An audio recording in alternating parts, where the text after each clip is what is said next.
Welcome to the Learn French with Alexa podcast, where we present a French word, look at where it comes from, and take a deep dive into the language and culture that surrounds it.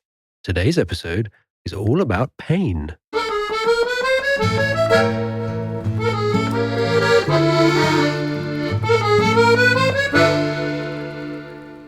So we're here in the Learn French with Alexa studio. Well, it's not really a studio, it's just an office, really. I'm here with Alexa. Bonjour. Bonjour, Alexa, and Benedict. Bonjour. And my name's Adam. But are we actually talking about pain? Of course not. Of We are course. talking about the word pain, Which means... bread. So, Alexa, what can you tell us about French bread?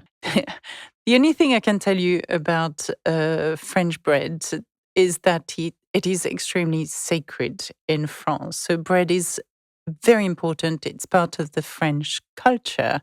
Now, in a minute, Benedict will tell us all about the actual words related to pain, the bread. But all I can tell you is how important it is in my household, as a French household. You know, my parents live in a little village, and they are literally 10 yards away from the boulangerie, which is the bakery. And the first thing my dad does in the morning is put his slippers on and go and get his baguette or his flûte or his gros pain. So, bread in French is pain or pain, P-A-I-N, pain? Pain, that's pain. right. Yep, pain. How do you say baker or bakery? So bakery would be boulangerie, when baker would be boulanger. And actually, that's a word coming from medieval times. It was boulangarus at the time. I think I'm pronouncing that right. Boulangarus? Garus. Garus? Yeah. Garus? Basically, it meant the one making round bread. Round bread. Yes. Yes. We'll come back to that. We're not eating we are still eating round bread, but we're far from the baguette. It's called la miche, but I'm going to tell you all about the size and the shape of our bread in a minute. Very important, the size. Yeah. So it came, there's traces of it in books around the 12th century, something like that. So it actually coming from a word from the Picardy region. It's a region in France. Yeah. So somewhere in the north. North. Mm-hmm. Yeah. And the word was boulanque itself. It's coming from a Dutch word, bolle, which means round. Okay. Round Bolle bread. means round. Like a boule. Yeah. Okay. I'm not too sure about the pronunciation of that one, but Bolle. In English, there are a lot of people whose name is Baker. That's Is it right. the same- Actually, I can think of two people I know in my someone. entourage. I know a Mr. Baker who and I lives know down the Mrs. road. Baker as well. Yeah, do you know a Mr. Butcher? No. And the candlestick maker. Do you have a similar naming convention in France? Yeah. Or French? I think they call it occupational jobs. You'll find that there's a lot of people who have last names that sort of look like boulanger. You will find like boulanger, boulangerie, boulange. There's loads of words like this, and it's the same for a lot of different jobs. So we have the same kind of tradition around it, I'm guessing. Can I just point out that le boulanger is masculine, but la boulangère is the feminine version, if we want it to be, So equal. Le here. boulanger. Le boulanger, so La it's- boulangère. et la boulangère is the lady baker. Mm-hmm. Yeah. Okay. Mm-hmm. Et la boulangerie, that's a feminine word, but it represents the actual shop. It's the Yeah. shop, yeah. So, le boulanger est dans la boulangerie, par Uh-huh. exemple. There is a law. You're so serious in France about bread. You actually have a law about it, the bread law. Well, we have multiple different laws around bread. There's one that was passed in 1993 about how traditional baguettes should only be made in shops and only with 4 ingredients. So wheat, flour, water, salt, and yeast. But that's not the only one. We also had a law in 1920 where bakers could only work from a certain type of hours. So it was really difficult to have all the bread ready by the time everyone needed it. So I think this is the reason correct me if I'm wrong, is this the reason why a baguette is the shape that it is? Yes, because then it's What? quicker. No, it's quicker to bake. Yeah. It's quicker to bake a long stick, which I think is what baguette is. Yeah. And because you had less or fewer hours to bake in, you had to make baguette. Yeah. I've got a great anecdote about boulangerie. Yes, I'm sure you're dying to hear. I am actually. So, well, a long time ago, and it's still the same now. But bakers or boulangers got up at 3:00 in the morning to make the bread in a French bakery. And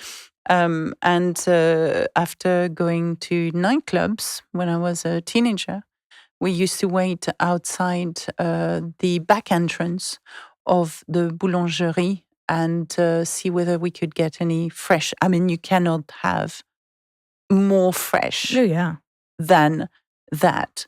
So at 4:00 in the morning, 5:00 in the morning, you wait outside, you have your 50 centimes or whatever they were, how much it cost at the time, to have your pain au chocolat, your croissant, and your fresh baguette. It's the same nowadays, to be fair. Like, because most boulangeries are open at 5:30, 6. And then if you're awake, the first thing you think of is croissant. It's a croissant, absolument. Croissant and fresh bread. Fresh. The bread must be fresh. Mind you, my father can argue that one. How many times has he served us toasted bread for breakfast that was from the day or the day before the day before? And you ate it? Well, it's because my dad doesn't like waste. So until the bread is fully finished, we've got to finish it. Yeah, but you fully. could make pain perdu with it. We could make it. I don't think that's his thing. You mean you're toasting the baguette, or are we talking about sliced bread? No, it toasts. It doesn't serve us the pain hard bread, as in rassis, we say in French. He wouldn't serve du pain rassis. He would certainly serve it really hard. And to make it more enjoyable, he would put it through the toaster. But if you didn't have that slice one morning, he would make sure that you're served the same slice the next day. So over here, we eat a lot of sliced bread. Pain de mie? Pain de mie, absolutely. Pain de mie? Yeah. Sliced bread will be the last thing you buy in a supermarket if your local boulangerie was out of bread. That's the last resort. Or if you want to make croque-monsieur. So what about the expression, the best thing since sliced bread, that we have here in English? Would you have an equivalent expression? Yes, we do actually. Have we? We have the fil à couper le beurre, something like that. So that literally the string cutting the butter or something like that. That's it's the not best. Quite the it's same. Like saying the best invention was the butter string. The string that is cutting the butter. We do have loads of different expressions with bread, though. Alexa, do you have an example? Elle mange pas de pain. Exactly. Elle mange pas de pain. So how would you explain this one? She doesn't eat bread? Yeah, she doesn't eat bread. Il ne mange pas de pain. He doesn't eat bread. Ça ne mange pas de pain. This does not eat bread, It doesn't cost much to do something. So, for example, I could try this.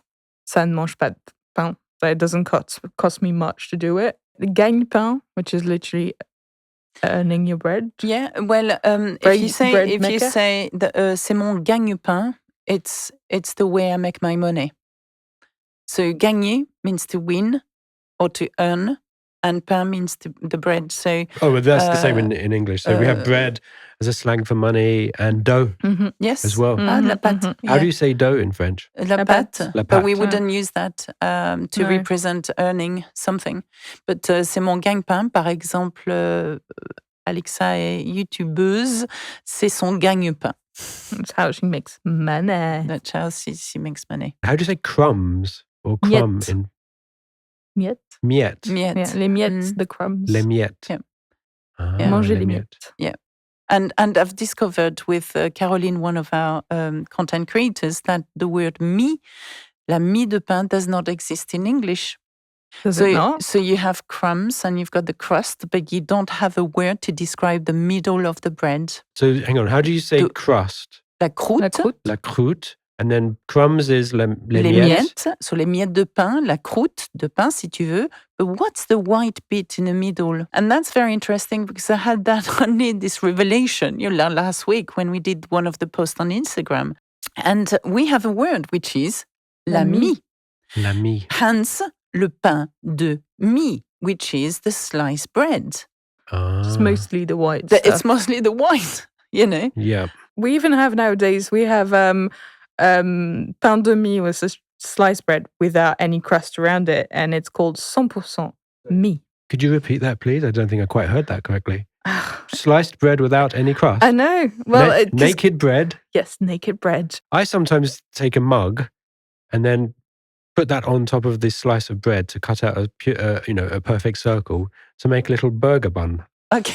You can La do with mie. Nutella as well. Nutella in it, and then it's little you can toast it. Now over here in the UK, I've been here for too long. we do love a sandwich, two slices of bread, and I believe in Paris or in France you have the same thing, but over there you call it un sandwich. A sandwich. So if we decide, my sisters and I, for example, to go on a walk and we stop at the supermarket, we would get our baguette, we'll get our ham and butter, and that would be our jambon beurre. Yeah. Le sandwich au jambon beurre, this is the classic French sandwich. So tell me about the different types of bread, or the common types that you would find in a French boulangerie. This episode is sponsored by TV5 Monde. Learn French with TV5 Monde, the largest French language TV network. Enjoy premium content, including box office hits, the latest series, and up to 10,000 titles. Do you want to watch the best in French cinema? Or stay up to date on current events or follow fashion and lifestyle trends?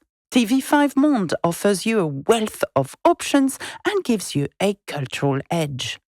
TV5 Monde is available nationwide. Most of their programs have subtitles in English. Give your TV a French accent. Visit learnfrenchwithtv5.com to try a free 7-day trial and learn more.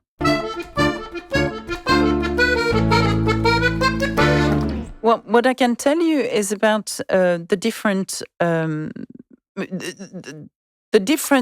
breads, but names of breads we have, and how different they are from depending on the regions that you are in France. So, for example, you have la ficelle, which is the thin but firm bread. La baguette, not as thin as la ficelle, but very crispy. Benedict and I had a whole conversation about, la flûte. And let me tell you a little bit about la flûte. La flûte is a little bit bigger than la baguette. It's a little bit bigger than la baguette, but not as big as le gros pain. Now, I'm not sure what le gros pain, which is like the fat bread. Okay, le gros pain. And then we have la boule, which is where you started, the podcast about. So you talked about the boulanger comes from the word boule, which is the round which is like ball. a round loaf. Yeah. So la boule is another type of bread. And is boule is the equivalent to loaf? We wouldn't really, I don't think we'd call it a loaf. Like, we don't have a direct equivalent of it, just because we have so many different types of bread and they all have a name. Le pain, I think, or la miche. Le pain, la miche. Le pain, la miche. And now let me tell you a little bit about la flûte. It's all about weight. So a baguette weighs around 250 grams, and the flûte will weigh about 500. So it's double the size of that. But le gros pain is nearly a kilogram in weight. It's 800 grams. So in my family, we tend to go for a gros pain, depending on how many people there are for dinner. And the slices are as big as a plate. So when you're sitting, let's talk about a little bit about bread etiquette. When you're sitting around a French table for lunch or dinner, are you allowed to kind of rip the bread with your hands, or is it nicely sliced? If you're at home, then you do whatever you want. You've probably eaten half of it, like coming back from the bakery, to be honest. That's the thing. Like, you see people coming back with their baguette under their arms and they're like, half of it is missing. And it's usually because you can't resist it, because it's warm and crusty. That's so true. In my family, we tend to cut cut it up, I think it's a tradition more than anything, especially if we have a lot of people for dinner. Yeah. It's easier If you have to cut. guests, But on my own or with my own family, we just are rip it easy. apart. And would you serve bread with every meal? Yes. So that came from the heart. Yes. Yes. That was, Yeah. defini- that was a definitive yes. Yes. Le matin, le midi, le soir, les 4 heures, Yes. you've Yeah, got even it for the throughout. goûter, the snacks at 4. So even when you have a snack after... Wouldn't you? In the UK, when would you eat bread? No, not necessarily. Well, I don't think it's automatic No. to have bread with every meal. But then you eat bread with pasta. Garlic bread with pasta. Yes. And I just cannot wrap my head around it. Yes. How do you say garlic bread in French? We don't eat it. Le pain à Le pain à l'ail l'ail, but Le we pain don't à really, l'ail. which is funny because we are known for like stuff with with garlic in it, avec de but- l'ail. But Adam is guilty of eating bread with pasta. I have witnessed that why? before. A pasta sandwich is very nice. Oh no. You can talk, but I hear that you have bread vending machines No, in we do. French. So in France. It does help, like sometimes in little villages, or like even when your boulangerie is closed, then you can get fresh bread from a vending machine. So it's fresh bread from a vending machine. Usually, yeah. Do you know? I have to say, I've never heard of that. Yeah. I've heard of because the boulangers are not allowed to trade 7 days in a row. Mhm. That means that they have to have a day off. It's a This law. is another one of those French That's bread another laws. one of the law. They cannot work and make bread for 7 days in a row. And this is why everybody out there, if you go to France and trying to find some bread on a Monday, you will find it really hard, Mhm. And so what my parents do, they usually go to another boulangerie from another village, or they will go to the equivalent of your vending machines. They would go to the French bread depot, which will be at the bar tabac, which is the newsagent shop, will hold a few Yeah, bread that's true. for Yeah, you. yeah. Fresh bread. Not all bread, fresh bread. But they will have some So- baguettes. This is like illegal French bread that you can get on a Monday. Yeah. Yeah, if Basically. you know the right places to go to, Basically, yeah. It's you know like the right the bread people. mafia. It's just, I know where Yeah. you can I get know some where you bread. can get bread. I suppose we've learned a lot about bread. Now, I've got one little fact that would be very funny, probably to you, is that there is one thing that you mustn't do with bread on Oh, the yeah, true. table, is put it face down. Face down. Yeah. It's bad luck. So it is, ça porte malchance ou Malheur. malheur, ça Mhm. porte malheur de mettre le pain à l'envers sur la table. And my dad, if you did that in front of my dad, he would just go crazy and put it back on, on its front. I don't know if they, Yeah. That's why it's so much easier just to have a bit of sliced bread because it looks the same both ways. But you know why it is? You know why it is? Why is The that? origin of it being bad luck is because back in the time of centuries ago, the bread in a boulangerie that was turned upside down or face down was the bread for the bourreau, who was the executor or Executioner. executioner, sorry. Executioner. Executioner. So you knew that the bread that was put aside, upside down, was for the executioner. Ooh. Or we call that le bourreau. Yeah. So nowadays it brings bad luck to everyone. So it has become a thing that... it really is, though. Like, it's passed from generation to generation. Like, people are like... do you think it really brings bad luck? No, but like, the idea of turning the bread is Yes. still there. Like, I didn't know, like, before researching for this podcast, I didn't know why it was that we were doing that. Yeah. But my mum was doing it, I'm doing it. Yeah, I've seen my If father... I end up having children that will probably do it as well. Yeah. It's one of these things. So tell me, I've got one last question. Mhm. I have learned a lot about French bread today, a lot of interesting, curious facts, but I have one burning question that probably a lot of the listeners will be thinking as well. How do you say a chip butty in French? You don't. A what? A chip butty. And what's a chip Butty. Chip sandwich. It's chip sandwich. Or you can get what? No, I have another question. Why do you do this to yourself? It's like no. Okay, so it's a sandwich of chips. A sandwich of chips. A chip sandwich. It's one of the finest English delicacies there is. After the fish finger sandwich. A fish finger and chip sandwich. I'll tell Even you what, better. I think that back in the 80s, 90s, we had a little corner shop next to our high school, college. And the person that owned that little restaurant was from Holland. And he used to serve baguette frites.